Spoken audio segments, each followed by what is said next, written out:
Welcome to the two sides of the story. I'm your host, Kadim Al-Wiley. Why Western democracy, especially American democratic model, doesn't work in the Middle East and especially in the Muslim world? Well, the Middle East and the Muslim world run and led by king, prince, grand ayatollah, and imam or the tribal sheikh, not the 4 years elected politician. The 4 years elected politician, maybe he's elected by the people, but still he was vetted by the king or the sheikh or the prince or the tribal leader. There's a different model of democracy in the Middle East if the Middle East want to adopt the concept of democracy. But can Syria become a democratic nation? Well, the Syrian people, they fought against the tyranny of Bashar al-Assad. They went on the street demanding freedom and democratic society. But then it went through three phases.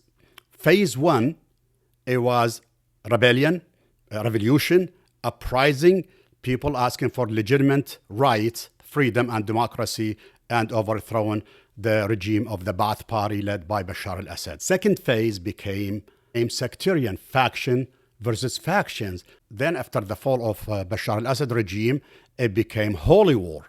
The government declared holy war against non-Sunni Muslim minorities. And the best example was the recent event against the Alawite and the Druze minorities.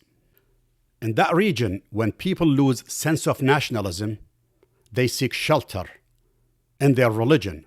And the sheikh, the imam, the grand ayatollah became the spiritual leader, the military leader, and the political leader.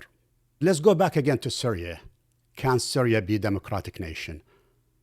Not under Ahmed al-Shara government. Ahmed al-Shara government backed by jihadist group, and these people are fighting not for nationalism. They came from all over the world to fight in Syria against Bashar al-Assad, not for the nationalism. They're not Syrian. Therefore, they were fighting for their religious beliefs, especially the extremist belief. And the country divided by war, sectors, and ethnic groups. Militias still controlling parts of the nation. Lack of institution like free courts or independent media or free press. That doesn't exist now.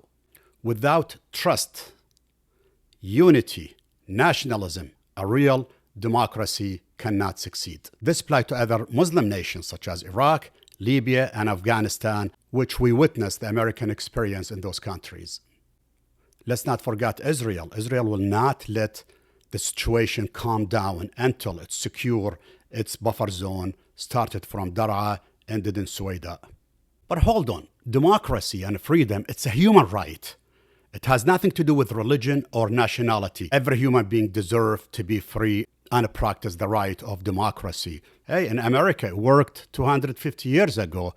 But did it really work at that time? 85 years later, after the independence, there was a civil war. The nation divided into two nations and two ideologies, and people start killing each other for 5 years. Of course, one of the elements that triggered the civil war, it was the freedom of the slaves.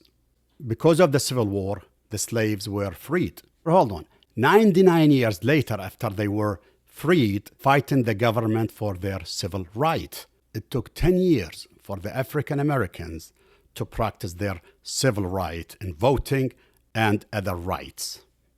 144 years after the U.S. became a free nation and promoting democratic values, it took the U.S. 144 years to allow women to practice their civil right in voting. That was 1920. So, democracy is not perfect, does not suit everyone, does not suit every nation, does not suit every religion. Even in democratic nations, sometimes religion and ethnicity drives politics. Catholics make 22% of the US population. Out of 47 presidents, there were only 2 Catholic presidents. African Americans, out of 47 presidents, they had only 1. And he's half white, half black. But between this and that, there is always a gray zone. It can be only black and white, and I will leave that up to you. You decide which story is more fair to you. Please subscribe for more debate where every story gets a fair fight. I'm Kadim Al-Wiley.